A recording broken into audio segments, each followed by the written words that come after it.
mooy ñun xam nañ suñu bopp léegi parce que jàngalekat rek a fi nekk te dañuy wax naan l'erreur est pédagogique waaye nag persister dans l'erreur moom ñoo ma tudd foofu loolu mooy lan ñun am na fu ñu jaar war nañ ci jël ab jàngat état wër nañ ko ndombo fi mu toll nii te fi mu toll nii il abat ses dernières cartes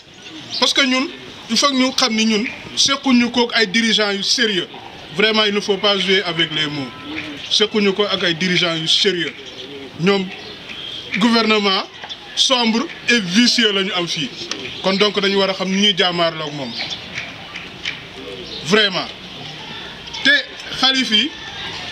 en 2016 bañ fi porté garant suñu diggante gouvernement bi mooy ba ñu gouvernement bi jekkoo bay wax ay problème radiation ñu ngi fi woon ñoom ñu suspendre loo ñu suñu mouvement de grève après la ca xam nañ ko gouvernement bi dafa dellu fa mu nekkoon kon donc fi mu toll nii nañu xam ni on a nos cartes en main buñ fi wax ay waxu moo d'ordre rek yooyu suñu secrétaire général yi nañu dimbi lillaahi wa rasuuli ba bu ñu fi tuddoon yooyu nañu fexe ba suñu indemnité yi nañ ñu ko jox te mun am effet immédiat soxla ñu ñaan octobre ak ay fin début janvier non bu dugg dans ce jour na am effet immédiat te yeneen point yi ñuy wax ñu deux choses très claires fonctionnaires yëpp ay avancer automatiquement waaw élèves yi chaque année ñu passé ñun enseignants yi chaque année ñu redoubler c'est pas normal. Je vous remercie.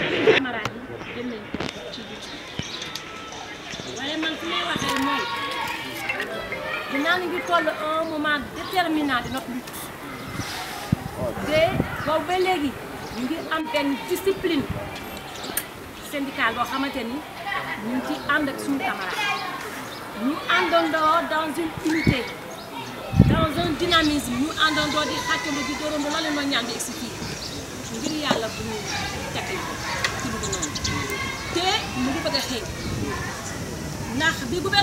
de dafa daw ci doole question xalifa te Karl Marx disait un jour ci ay écriam ne la religion est le peuple te ñu ko bëgg te fu ñu dàkkee dem jël diine mbubboo ko faj sa aajo mais mbir yi nekk nii pour mbiru diine mbiru xalifa je m'explique du terme respecté nañu loolu suñu xalifa yi mais xam nga suñu dugalee suñu biir rek comme c'est tout à l'heure daal di indi benn jafe-jafe daanaka man li ma waroon wax li ma précédé ñu ci ban ci sama point de vue ci lutte bi wax nañ ko ndax keroog wax naa leen ne ñu doon def suñu benn synthèse bu ndaw keroog nee naa leen dañoo taaloon benn plan d'action xanaa nag maanaam retour des faits su fekkee ne négociation jaar yoon ñu continuer su jaaroon yoon aussi ñu mën a am occasion daje ne leen jaar na yoon mais l'occasion s'est présentée aujourd'hui wax naa leen comme ko plan de lutte boobu AG am na tey démb sax laa ko teg ñu ko téléphone comme ñëw nañu ñu ngi déglu point de vue bi pour yóbbu ko à la base te li ma déggee mbir mi man je sais que lutte bi ñu ko fi arrêté parce que amagul sax li may ñaan nag mooy ñu àndandoo ba am la satisfaction su ko ne mu am lépp tamit au moins ñu am loo xamante ni dina seer xol nit ñi ñu mun leen liggéey ni mu waree mun na seet bi dëkk bi ni mu waree taxaw suñu njaboot bi ni mu waree asalaam loolu la am lu wax merci beaucoup. salaire yéen a ko jàngal ba mu am salaire maintenant on peut continuer à vous piétiner ngeen di nangu pour lan refusons jusqu'au bout luñ ci góobe gar mu waxaat mu dañ ay waxam moom wax dëgg yàlla jërte dóor sa doom maintenant am na ku ko wax léegi principe bu alignement d'accord naa ci nan lañ koy defee nag loolu na ko techniciens yi xool parce que aussi waxtaan wax dëgg ca la je ne suis pas un expert en finance mais am na lu ma ci for dafa am nag loo xamante ni mënta ñàkk mooy ñaar fukki junni yi gars yi wax loolu moom mënta ñàkk c'est le minimum mënta ñàkk la ci dolliku mooy que luñ ciy dugal na doon ci au plus tard fin mai man d'accord ma di dem ay mois d'octobre parce que bu ñu xasee ba dugg ci année prochaine bi lépp jeex na donc li ñuy am ci écart boobu na dugg ci fin mai bi techniquement c'est possible légalement aussi c'est possible financièrement c'est possible parce que nag réew mi coono yi na ko ñëpp bokk difficulté yi na ko ñëpp yenoo ndaw mais ñii dañuy yenu ba àgg suuf ñii toog fa ñu toog seeni avantage dara dañu ci te nag liggéey bi base bee koy def de loolu mooy wax ji proposition bi ma ciy dolli pour yombalal gouvernement bi affaire bi mooy que aujourd'hui au ministère des finances bari na alal juy dugg fonds libre ñu di leen ko séddale ñoom mais nañ ko tasaare ci askan wi nañ ko dugal ci indemnité yi mën na nekk techniquement financièrement mën na nekk loolu laa doon wax wasalaam. enseignants yi li Abdou Ndiaye waxoon fii ñu koy bañ ca IRD ya daloon nanu le professeur IRD yi mi am day dem rechercher ay pour ay information pour jàngale l'enseignant de la même façon aussi day dem def information pour jàngale la tax ñoom ñu am ay 60 000 ñun ñu am 25 000 c'est parce que ñu doon teel a cédé sa suñu cédé combat bi bàyyi ci 25 000 yi ñoom ñu continué seen combat bi billahi dana am 100 000 ñu am 25 000 quoi man je suis d'accord ci principe alignement parce que diplôme kenn mayewu ko kii jàng yem niveau bac di am élémentaire maa mu am bac plus 5 mais obtenir élémentaire ci ak koy traitement élémentaire lañ koy traité ki def master nekk foofu ci traitement lañ koy traité loolu kenn bañu ko mais aussi il faut que yéen ngeen waxante dëgg yéen ñi nga xam ne yéen leen jiital nag tamit dama ko ci wax mooy yéen damaa yaakaar ne dofu leen ngeen baal ma juna jàpp leen bu fekkee ne xool ngeen contexte bi nekk ñun aujourd'hui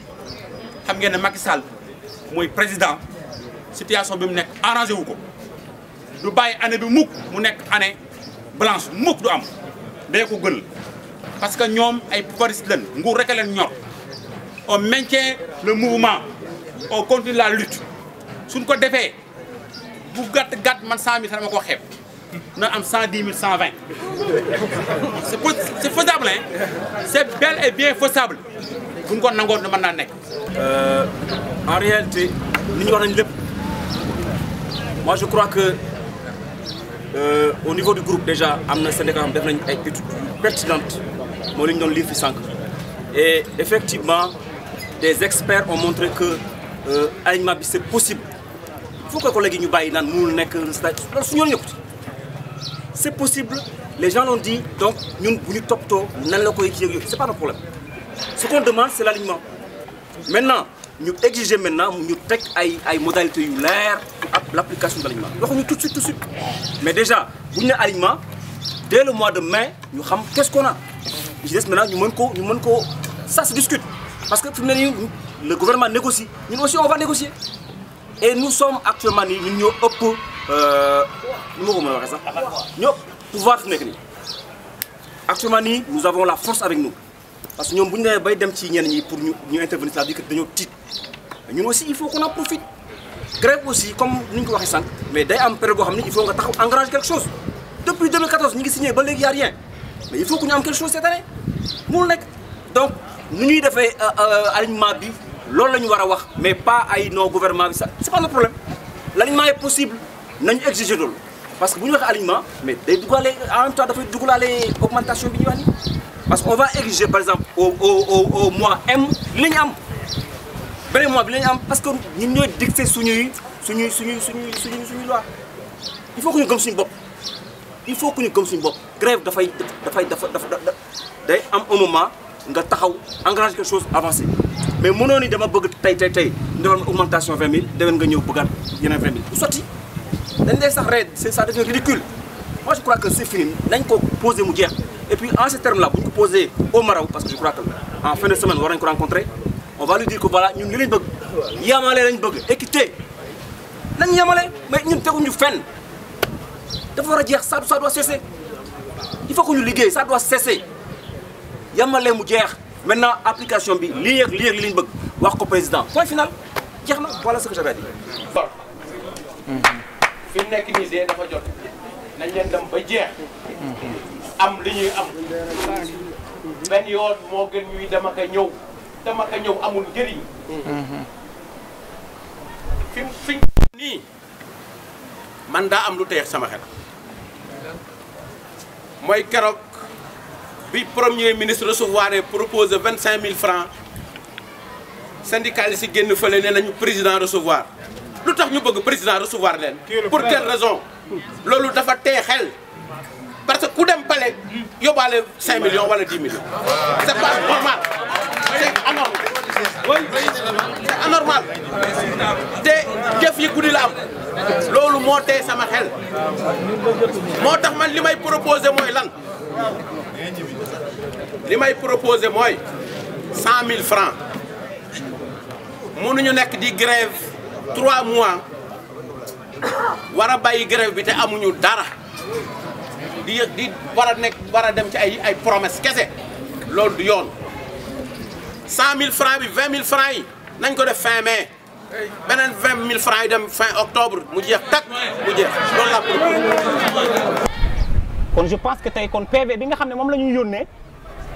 dafa war a leer ne kon il faut qu'il y ait quand même le respect des accords déjà signés je pense que kon loolu jarul sax muy yàgg je donne seulement comme exemple DMC yi parce que DMC ils avaient dit que maintenant ils vont virer à partir du 30 mars mais malheureusement il y a encore des collègues yoo xam ne waxoon nañ leen ko mais jusqu'à présent ñoom c'est pas encore effectif kon déjà war am na foofu beneen aspect bi mooy l'indemnité de logement je pense que l'indemnité de logement ñaari question ñoo fi soulevé wu ñaari principe benn principe bi mooy principe augmentation beneen principe bi mooy principe alignement kon yaakaar naa ne ci systématisation bi nga xam ne moom la ñuy def war nañoo xam également Bambey ban position la ci am n'est-ce pas bu fekkente ne principe augmentation la il y a beaucoup de camarades yoo xam ne nee nañu ñoom ils peuvent maintenant s'en limiter à 100 000 francs mais ce qui pose problème maintenant aussi mooy le délai loolu aussi yaakaar naa ne ngóor ci systématisation bi également loolu daf ca war a feeñ je pense que vraiment pour ne pas encore retenir damay mujj seulement sur les principes du syndicalisme parce que dañoo jàpp ne ñun le syndicalisme se limite simplement à faire la grève c'est pas ça le syndicalisme est une nécessité pour le travailleur face à des gouvernements ou bien face à des employeurs yoo xam ne ils ne défendent que leurs intérêts kon lii dafay jeex mooy grève bi mais su jeexee le travailleur a besoin d'être représenté c'est ça qui a expliqué que lors des dernières élections de CAPCD nous avons envoyé des représentants yoo xam ne ñoom ñooy siéger en notre nom pour wax ci suñuy avancement mais également pour représenter ñu également dans les mouvements de mutation kon ñi nga xam ne également ñu ngi taxaw fii naan dañuy bàyyi syndicalisme je pense que il risque d'être exposé à des risques. également nit ñi teewaay bi ñu am tey parce que vraiment AG bi ku ko fekkee xam ne nit ñi tey am nañ détermination bëgg nañ nag surtout ñaax nit ñi ñu gën a respecter suñu secteurs généraux yi nga xam ne ñun ñoo leen fal am ci ñoom respect am ci ñoom confiance parce que ñun place bi ñu toll nii ñun aussi même question bi la ñuy posé wu peut-être au niveau national jàpp nañu ne xëy na kóolute gi ngeen ñu jox ñun mën ngeen ko jox également ñi nga xam ne ñu jiite ci kaw parce que tànnuñu leen par hasard xëy na seen i kàddu nag mën naa indi jiixi jaaxa mais ñu jàpp ne rek ñoom ci seen bopp ñoo la gën a xam ne bu ñu wàccee lu base bi wax ñoom dinañ am problème donc nañ leen gën a dooleel rek jox leen confiance xëy na li ci des yàlla na ko mën a lijjanti. alors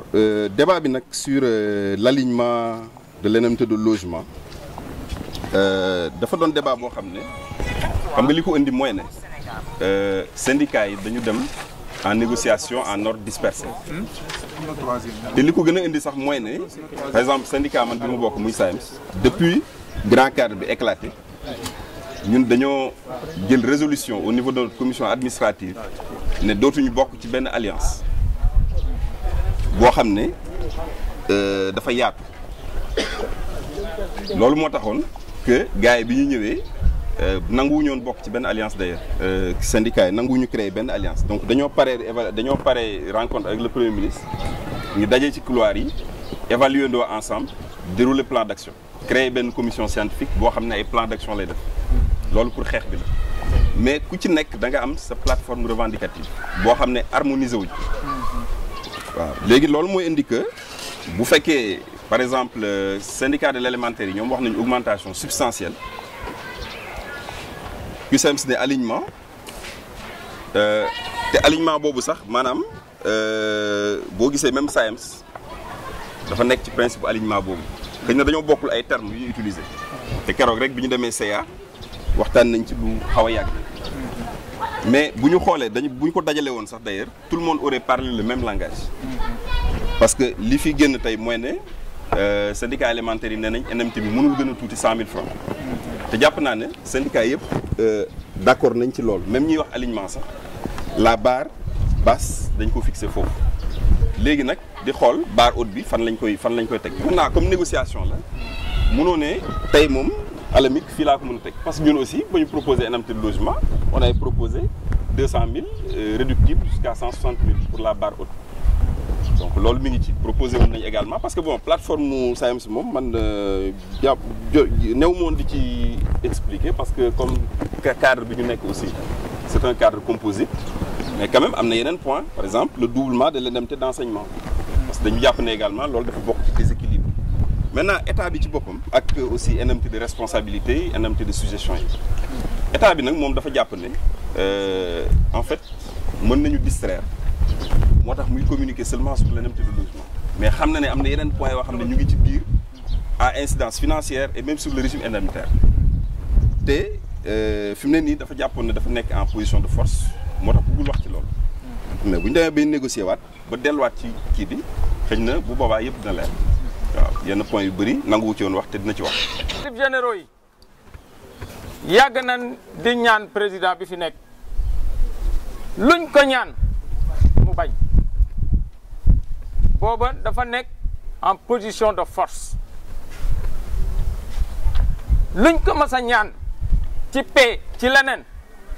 dafa lànk loolu aussi l'histoire a retenu ça te du ay sos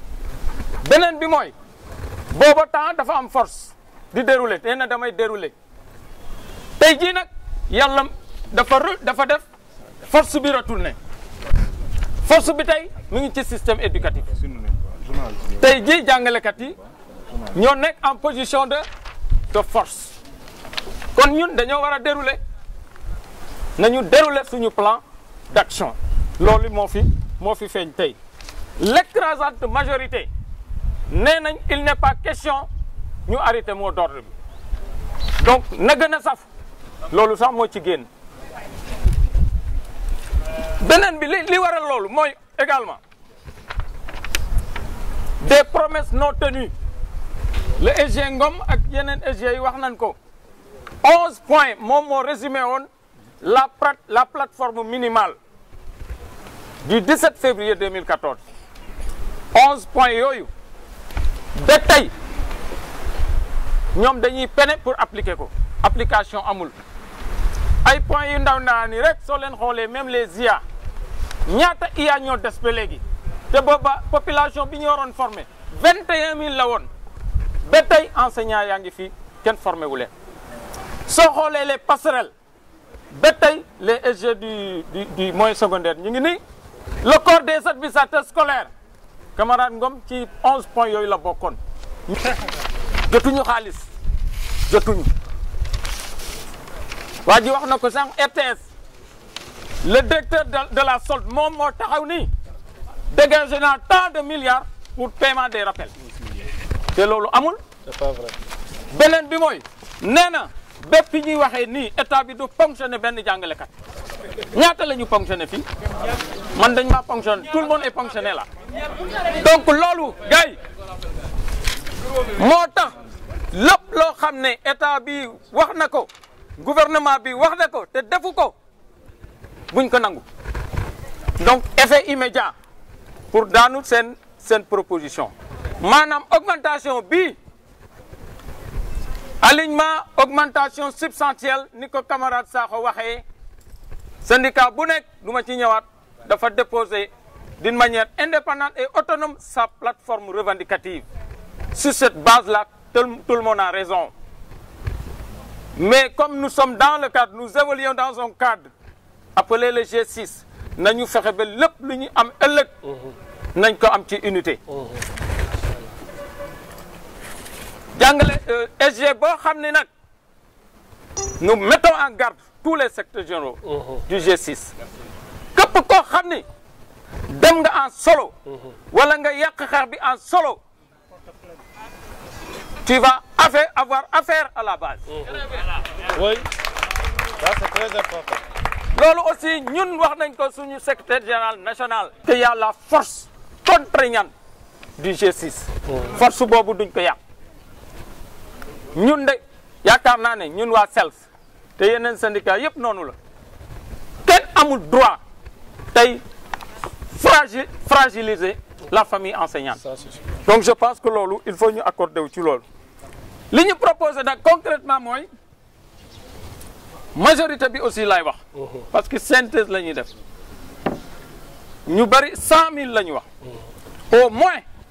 mais au moins nañu dem ba 100 000. suñ demee ba 125 000 nag. wala alignement ni ko le camarade Thiam senior ni mu ko waxee. SG Ngom wax ko ak ñeneen c'est vrai ñun xam nga li ñu war. mooy ne état mën na ko wala mënu ko suñu yoon nekk nee na année bi année sociale la ñaata milliards la dégage 30 milliards pour DER pour DER 1100 milliards la pour l'année sociale 1100 milliards entrepreneuriat rapide mooy lan mooy lan yow neex nga ma rek di nga ma votel dañuy wax rek te yàlla tax ñëwal taf mais mën ngaa régler fii mën ngaa former nit fii ak 2019 ba mu créer entreprise fin mai na 20 000 dugg am na SG ma ngi wax 15 000 ah on harmonise SG qu'est-ce qu'on retient c'est bon 20 000 ou 15 000 qu'est-ce qu'on propose 20 000 en fin mai 2018 beneen 20 000 bi en fin